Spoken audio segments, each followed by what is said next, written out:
फकीर आदमी है, झोला लेके चल पड़ेंगे जी।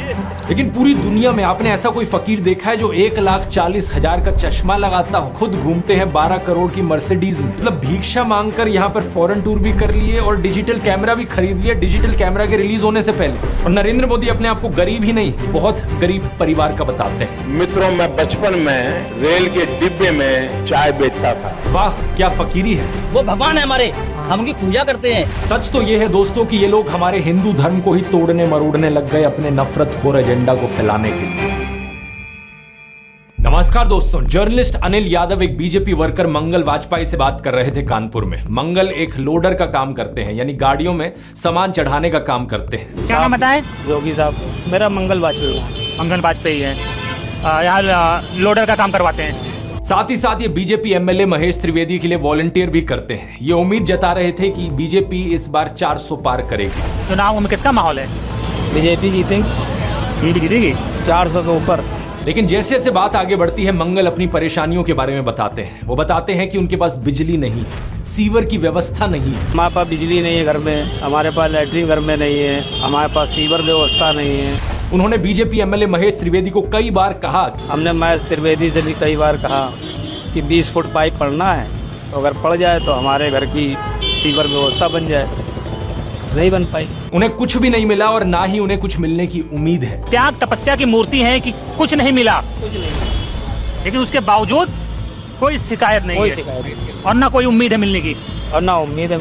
लेकिन फिर भी वो खुद को भाजपा का भक्त कहते हैं। लेकिन ये तो कहा जाता है ना कि भूखे पेट ना होए भजन गोपाला। इस पर मंगल वाजपेयी जवाब देते हैं कि ऐसा कुछ नहीं है, आदमी बालू खाकर भी पेट भर सकता है, यानी कि मिट्टी खाकर भी पेट भर सकता है। सब हो जाता है अगर संत चाह लेगा, तो सब हो जाता है। बालू खा के पेट भर लेता है। इन्हें कोई शिकायत नहीं है। प्रधानमंत्री मोदी को ये परमात्मा मानते हैं, उनकी पूजा करते हैं। ऐसा कैसे हो सकता है कि एक पॉलिटिशियन को लेकर लोग इतने अंधे हो गए हैं? और ये इकलौते नहीं है, मैंने पिछले वीडियो में आपको उसके कई और उदाहरण दिए थे। बीजेपी के टिकट पर तो कुत्ता भी खड़ा हो जाए हम जिता देंगे। ये सच है, अगर कुत्ता भी आएगा उसको भी जिताएंगे। ये तो फिर अंधविश्वास नहीं, भक्त हैं, अंधविश्वास नहीं है, हम भक्त हैं। नहीं, महंगाई मेरे हिसाब से कोई ज्यादा नहीं हुई।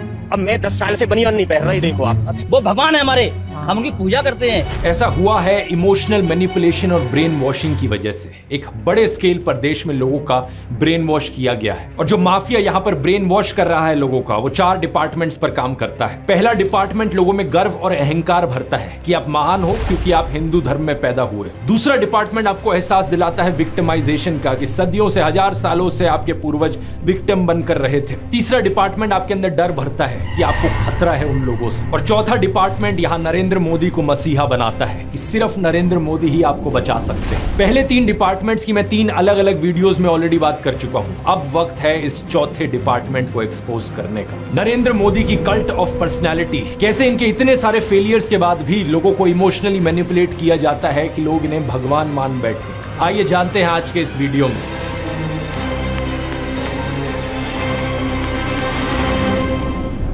जून 2013 की बात है दोस्तों। राइटर नीलांजन मुखोपाध्याय ने एक किताब लिखी नरेंद्र मोदी के ऊपर। ये एक बायोग्राफी थी। इस किताब में लिखा गया कि कैसे नरेंद्र मोदी जब 6 साल के थे, वडनगर रेलवे स्टेशन पर गुजरात में वो चाय बेचा करते थे। ये चाय बेचने वाला किस्सा तभी से लेकर नरेंद्र मोदी की संघर्ष की कहानी का ये एक मेजर टॉकिंग पॉइंट रहा है। 2015 में जब टाइम मैगजीन ने प्रधानमंत्री मोदी का इंटरव्यू लिया तो उन्होंने बताया कि कैसे वो एक बहुत गरीब परिवार से आते थे, कैसे बचपन में वो चाय बेचा करते थे रेलवे स्टेशन पर। इनकी एग्जैक्ट लाइनें सुनिए। मैं पॉवर्टी में पैदा हुआ हूँ, बचपन में मेरा पूरा बचपन पॉवर्टी में बीता है। मेरे लिए पॉवर्टी एक तरीके की पहली इंस्पिरेशन थी मेरी जिंदगी में। लेकिन कितनी सच्चाई है इन बातों में? बहुत से लोगों ने टाइम टू टाइम सवाल उठाए हैं, जैसे कि नरेंद्र मोदी के बचपन की ये फोटो देखिए। वे 1950 यानी 1950 में पैदा हुए थे। क्या उस समय किसी गरीब परिवार में पैदा हुए बच्चे के पास ऐसे कपड़े होंगे? जरा खुद ही सोचकर देखिए। सूट तक पहन रखे हैं इन्होंने अपनी बचपन की फोटोज में। मैं खुद 1994 में एक मिडिल क्लास फैमिली में पैदा हुआ हूं, लेकिन मेरी तो बचपन की ऐसी कोई फोटो नहीं मिलेगी आपको जिसमें मैंने कोई सूट पहन रखा। और नरेंद्र मोदी अपने आप को गरीब ही नहीं, बहुत गरीब परिवार का बताते हैं। इंडिया टुडे ने इनकी पुराने घर की एक फोटो पब्लिश करी थी, स्क्रीन पर देखिए। बहुत बड़ा घर नहीं है, लेकिन क्या आपको ये 1950s के किसी बहुत गरीब परिवार का घर दिखता है? परिवार में नरेंद्र मोदी के 5 भाई और 1 बहन है। 2 साल पहले नरेंद्र मोदी के छोटे भाई प्रहलाद मोदी ने कहा था कि उन 5 भाइयों में से जिसका नंबर लगता था वो मदद करने चले जाता था। उनके पिता ने पूरी जिंदगी चाय बेची। उन 5 भाइयों और एक बहन को बड़ा किया, इसलिए नरेंद्र मोदी को चाय बेचने वाले का बेटा कहना चाहिए। ये पत्रकारों की गलती है। सब भाइयों ने चाय बेची है, मेरे पिता ने पूरी जिंदगी चाय बेची, पूरी जिंदगी। इसीलिए कहा जाए तो चाय बेचने वाले का बेटा कहना चाहिए, चाय बेचने वाला नहीं कहना चाहिए। ये पत्रकारों की गलती है। 2014 में कांग्रेस नेता अहमद पटेल ने कहा था कि नरेंद्र मोदी कभी चाय वाला नहीं थे, बल्कि वो एक कैंटीन ठेकेदार थे। अब कांग्रेस की बात पर कितना यकीन किया जाए नहीं किया जाए, लेकिन 2021 में बीजेपी ने भी ये कैंटीन वाली चीज अनइंटेंशनली एक्नॉलेज करी थी। रेलवेज मिनिस्टर अश्विनी वैष्णव ने इंस्ट्रक्ट किया ऑफिशियल्स को कि वो वडनगर रेलवे स्टेशन पर एक कैंटीन को ब्यूटीफाई करें। इंडिया टुडे के आर्टिकल में यह क्लियरली लिखा हुआ है और इसके नीचे एक फोटो भी लगी है इस टी स्टॉल / कैंटीन की, जो नरेंद्र मोदी के पिता चलाया करते थे। हाल ही में लिखे गए CNN के इस आर्टिकल को देखिए। नीलांजन मुखोपाध्याय खुद कहते हैं कि मोदी की जो पॉवर्टी की कहानी है वो ग्रॉसली एग्जैजरेटेड है, यानी कि बहुत बढ़ा चढ़ा कर लोगों को बताई गई है। इतना ही नहीं, एक दूसरे आर्टिकल में नीलांजन बताते हैं कि नरेंद्र मोदी के पिता के पास इतने पैसे थे कि वो मोदी और उनके भाइयों को स्कूल भेज पाए, और स्कूल जाने का मतलब था कि वो कहीं और फुल टाइम काम नहीं कर सकते थे, बस वो स्कूल के बाद अपने पिता का हाथ बटाया करते थे। ये सब सुनकर एक बहुत बड़ा सवाल आपके मन में आएगा कि ऐसी कहानियों को क्यों बढ़ा चढ़ा कर हमें बताया जाता है। नीलांजन कहते हैं ऐसा इसलिए किया जाता है ताकि इंडियन पब्लिक को एक आइडिया बेचा जा सके। मित्रों, मैं बचपन में रेल के डिब्बे में चाय बेचता था और आज आपके सामने खड़ा हूं। कोई भी इंसान अगर समझदारी से सोचे तो वो जानता है कि इस बात से फर्क नहीं पड़ता। एक अच्छा नेता गरीब परिवार से भी आ सकता है और अमीर खानदान से भी आ सकता है, और यही चीज कही जा सकती है एक बुरे नेता या डिक्टेटर के बारे में भी। उदाहरण के तौर पे बात करें, कंबोडिया का जो डिक्टेटर था पोल पॉट, वो एक अमीर खानदान से आता था, लेकिन इटालियन डिक्टेटर बेनिटो मुसोलिनी एक गरीब परिवार में पैदा हुआ था। उसके पिता एक ब्लैक स्मिथ थे और वो बड़े गर्व के साथ इन चीजों को प्राउडली एक्सप्रेस करता था कि कैसे वो जनता के बीच से निकल कर आया है। रशियन डिक्टेटर जोसेफ स्टालिन के पिता एक मोची थे, यानी जूते बनाने वाले, और माँ एक धोबिन थी। और दुनिया का सबसे जाना माना तानाशाह हिटलर भी एक गरीब परिवार में पैदा हुआ था, लेकिन गरीब परिवार में पैदा होने का मतलब ये नहीं कि उसने गरीबों के लिए काम किया था अपने करियर में। उल्टा जानते हो क्या, हिटलर चंदा धंधा का मॉडल चलाता था अपना खुद का। उसके समय में बहुत सी क्रॉनी कैपिटलिस्ट कंपनियों ने करोड़ों का प्रॉफिट कमाया। IG फार्बन, डॉयचे बैंक, BMW, कुछ गाड़ियों की कंपनीज जिनको आज आप जानते हैं और कुछ लोग इन गाड़ियों के पीछे बड़ा भागते हैं, पोर्शे, मर्सिडीज बेंज, फोल्क्सवागन, इन सब कंपनियों ने चंदा डोनेट किया था हिटलर को अपने समय में। 2016 में BMW ने माफी भी मांगी थी इस चीज को लेकर। इस आर्टिकल को देखिए, रिग्रेट एक्सप्रेस किया था कि वो एक समय पर हिटलर को सपोर्ट किया करते थे। इंडिया की बात करें तो हाल ही में हमने देखा इलेक्टोरल बॉन्ड स्कैम। मैंने पूरा वीडियो बनाया इस पर कि कैसे ये एक घोटाला नहीं बल्कि घोटालों का भंडार था। बहुत सी कंपनियों को इससे फायदा हुआ और आम जनता को नुकसान। पिछले 10 सालों में प्रधानमंत्री मोदी के मित्र जैसे कि गौतम अडानी भरपूर तरीके से अमीर बनते रहे और देश के 80 करोड़ गरीब लोगों को 5 किलो मुफ्त अनाज लेने पर मजबूर कर दिया गया। बेरोजगारी और महंगाई ने गरीब लोगों की कमर तोड़कर रख दी है आज के दिन। अब तो ऐसी सिचुएशन आ चुकी है कि नरेंद्र मोदी खुद को गरीब परिवार का बताते हुए जिन राहुल गांधी को एलीट वर्क का प्रोजेक्ट करते थे, युवराज कहते थे, आज वही राहुल गांधी खुल्लम खुल्ला गरीबों को कह रहे हैं कि वो गरीबों के हैं और नरेंद्र मोदी अडानी अंबानी जैसे अमीर सेठों के हैं। अडानी को बिना मजदूरी बिना कुछ लाखों करोड़ रुपए देते हैं तो कहते देखो देखो देखो विकास हो रहा है।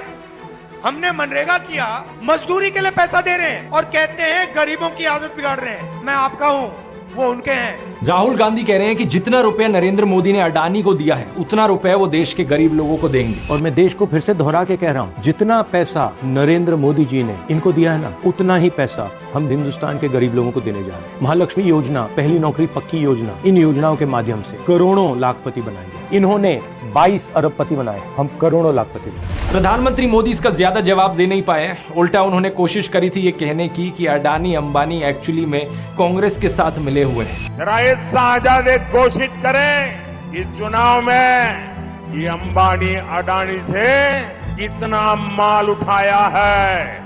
मार्च में आई इस रिपोर्ट को देखिए, भारत में इनकम इनइक्वालिटी 100 साल में सबसे ज्यादा हो गई है। इतनी बुरी हालत अंग्रेजों के जमाने में भी नहीं होती थी। ऐसे में अगर राहुल गांधी ने संकल्प लिया कि अगले 5 सालों में वो सभी 22 करोड़ गरीब लोगों को गरीबी से निकाल देंगे तो इसमें क्या गलत किया। लेकिन पीएम मोदी इस बात पर भी तंज कसने लगे। उनके पास खुद कोई अपना विजन नहीं है। 80 करोड़ लोगों के हाथ में कटोरा पकड़ा दिया और अगले 5 सालों के लिए यही 5 किलो अनाज वाली स्कीम एक्सटेंड कर दी। ना रोजगार का कोई प्लान बताया है, ना महंगाई कंट्रोल कैसे होगी ये बताया, ना गरीबी कैसे हटेगी ये बताया। और जब राहुल गांधी ने सबके लिए रोजगार की बात करी तो प्रधानमंत्री मोदी उनका मजाक उड़ाने लग गए। कांग्रेस के शाहजादे ने अभी घोषणा की, आप भी सुन करके हंसोगे। सुनाऊं? जोरों से हंसना पड़ेगा आपको। और आपको ये भी मालूम कि ये टेम्पो में पैसा देते हैं, क्या ये आपका पर्सनल एक्सपीरियंस है क्या? फरवरी 2020 में गुजरात में नमस्ते ट्रंप इवेंट हुआ था तो गरीबों को छुपाने के लिए एक 1600 फुट लंबी दीवार बनाई गई थी। जरा खुद सोचकर देखो, 1995 से लेकर 2020 25 साल से गुजरात में बीजेपी की सरकार थी, जिनमें से 3 बार तो खुद नरेंद्र मोदी ही चीफ मिनिस्टर थे, लेकिन इनसे गरीबी नहीं हटाई गई, उल्टा ये गरीबों को छुपाने लग गए। G20 समिट के समय दिल्ली में भी यही हुआ था। कुछ बस्तियों को हरे पर्दे के पीछे ढक दिया गया था, यानी कि इन गरीब लोगों की मूवमेंट को भी रिस्ट्रिक्ट कर दी। इसी के तहत ये पूरी दुकानें यहाँ से ढक दी गई हैं। जो थोड़ा झुग्गी टाइप घर थे उनको भी ढक दिया गया है यहाँ पर। सोचिए कि ये कितना डीह्यूमनाइजिंग है। कोई आपसे कहे कि तुम अच्छे नहीं लग रहे हो, तुम तो एक दाग धब्बा हो। वो गोरे सेठ आ रहे हैं हमारे देश में घूमने, तुम्हें एक पर्दे के पीछे छुपा दिया जाएगा। कैसा लगेगा आपको ये सुनकर? उन गरीबों की सोचो, उन्हें कैसा लगा होगा। सीधा कहते हैं कि यहाँ से जाओ, उस गरीब को तो भगा सकते हो, उस अमीर को भगा के देखो ना। तो इन सब चीजों के चलते नरेंद्र मोदी की ये जो गरीब परिवार वाली ब्रांडिंग थी, अब ये लगभग खत्म हो चुकी है। लेकिन उनके कल्ट ऑफ पर्सनैलिटी का ये केवल एक हिस्सा है। दूसरा हिस्सा यहाँ पर आता है उनके परिवार को लेकर। व्हाट्सएप पर और गोदी मीडिया के जरिए आपको बार बार बताया जाता है कि नरेंद्र मोदी इतने महान हैं क्योंकि उन्होंने देश के लिए अपने परिवार को छोड़ दिया, अपनी पत्नी को छोड़ दिया। देखो, वैसे ये एक पर्सनल मामला है, किसी पति पत्नी की आपस में ना बने, ये कोई बड़ी चीज नहीं है, बहुत से लोगों के साथ ऐसा होता है। लेकिन यही लोग खुद इस पर्सनल बात को बीच में लाते हैं, इसे अचीवमेंट के तौर पर दिखाने के लिए। देश के लिए पत्नी को छोड़ दिया, कुछ सेंस है इस बात का? पूर्व प्रधानमंत्री लाल बहादुर शास्त्री जी ने तो अपनी पत्नी को नहीं छोड़ा, तो क्या वो देश के लिए काम नहीं कर पाए? महात्मा ज्योतिबा फूले की पत्नी सावित्रीबाई फूले के बारे में तो सब जानते हैं, क्या उन्होंने देश के लिए महान काम नहीं किया? आपने अगर रामलीला देखी है तो उसमें भी देखा होगा कि कैसे सीता जी ने भी भगवान राम का साथ दिया वनवास में, और राम ने उन्हें बचा